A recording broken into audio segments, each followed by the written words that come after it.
People the Purple Butterfly here, otherwise known as People7 on Twitter, YouTube, People elsewhere on the internet. My blog is located at purplebutterfly-people.blogspot.com, and my soaps can be purchased at people.etsy.com. And today I made 3 batches of soap. I made my face soap, which fortunately is a personal soap, so the fiasco that happened, nobody has to worry about it but me. The Pringle can, the orange one, busted. When I went to do the slam to make sure there's no air bubbles, it just kind of started oozing out. Fortunately, I had the plastic wrap on the bottom, so I just held it up, let gravity pull it down a little bit more, snipped it, so that way it could drain directly into the other Pringles can, which is where it is and it's holding. And I put the entire can into a cup so that way that can't happen again. And if it does, I don't have to worry about the soap going down the drain, because I end up spatulaing all the soap out of the sink into the can that, didn't drain in. Anyway, from there I attempted to make the dandelion zebra swirl. But I used the oat milk base to do it. That was a mistake. Oat milk, it makes a perfect pour, but it takes a long time to set up. I should have used the Bastille recipe, so that way 5-10 minutes into the swirl it starts thickening up, so then when you have to layer the white soap on top of the swirled colors, boom, no problem. But instead what happened, followed the technique exactly, just as Peach showed, lifted up the divider, all the soap rushed together, so now instead of a swirl that's going at an angle, I got a amalgamation all the way across in different colors. And then I try to put the white soap on top of that the way I'm supposed to. It sunk straight through. And I said, well, this obviously is not going to work, so I just took the rest of the colors that were in the cups and just start pouring it, kind of like ITPS in reverse. It's really pretty, but it's not a dandelion zebra. I can't wait to cut this to see what it's going to look like. I've already posted pictures of it on my blog of how it looks in the mold. Haven't cut it yet. And then the yogurt. Interesting process. It's going to take me some time to get used to it. Fortunately, I pre-measured out all my oils in 3 different buckets because I knew I was going to be making these 3 batches of soap today. So the yogurt was already pre-measured, so forth, so in a smaller bucket, because when you take 9 ice cubes and put them, or actually 18 ice cubes, an ounce each, and put them in a container that you usually measure lye in, it takes up all the room, so you need a bigger bowl. So I figured, well, this is going to be mixed in the 5-quart container anyway, because I always make our 5-pound batches in that container. So I just took all the ice cubes and put them in that, and took that outside, and you have to sprinkle the lye on top of the frozen goat's milk and yogurt, and start stirring with a spatula, little bit at a time, and I mean literally instantly it still starts melting. Lye ain't no joke, I'm telling you, it ain't no joke.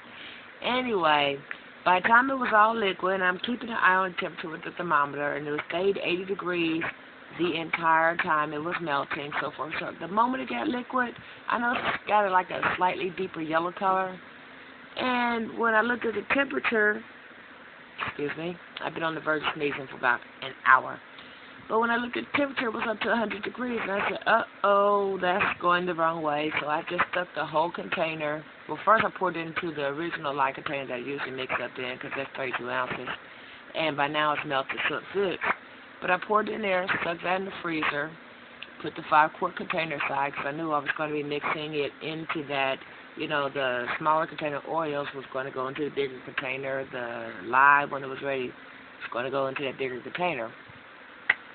And I'm thinking, okay, this is going to be fine. It'll bring the temperature back down to 80. And then I got the idea, why don't I stick the thermometer in my oils? Because they're supposed to be at 125. It was down to 80. Oops.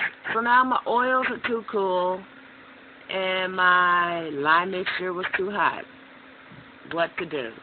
So I said, well, room temperature is room temperature, so I went and had me a cigarette.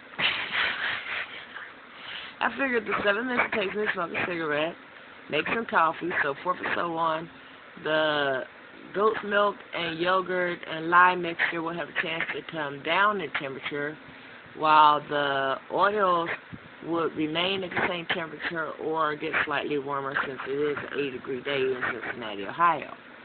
That worked.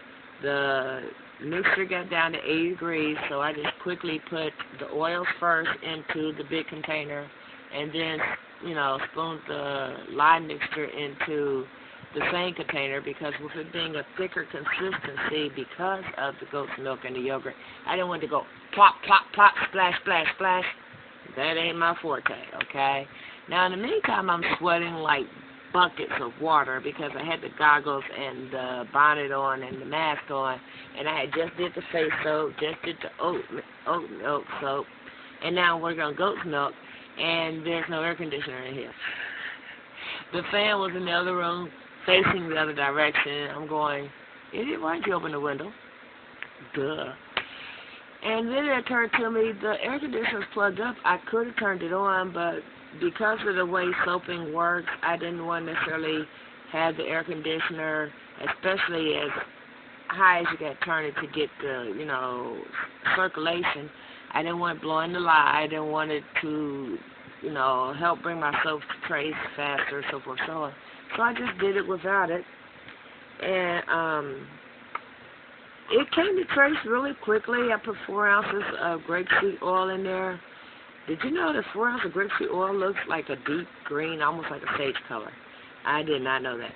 But my original recipe for the melt and pour had grapeseed in it as a super fat, so I figured since I'm making this for the same person that ordered that soap, might as well try to keep as many things the same as possible. So I used grapeseed oil to super fat it, and I'm thinking, oh great, now it's going to be green. Nope, it came out a buttery, whitish, it's such a pale yellow, you almost can't tell it's yellow, but it's a buttery white yellow.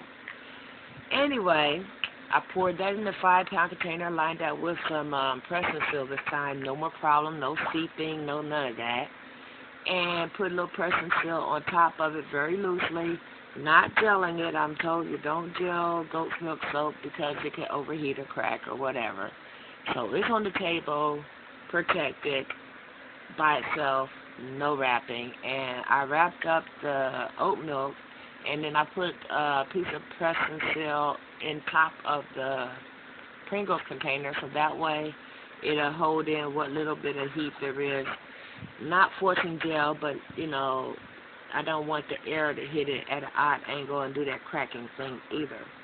So that has been my day. I literally started about 9, 10 o'clock this morning. I pre-mixed oils. Then I waited for Bobby to go to work because he kept wanting to play with stuff. And in between that, I visited my son. I went to the store because I realized I was out of castor oil and found out don't buy your castor oil at Walgreens. They charge $5.99 for a little 4-ounce bottle. These Kroger's is only charging $2.99, which is still too much, but still, they get you where they get you. Anyway, this has been People7 on Twitter and YouTube, People elsewhere on the internet. My blog is located purplebutterfly-people.blogspot.com. Take a visit. Great pictures up there right now. And my subs can be purchased at people.etsy.com.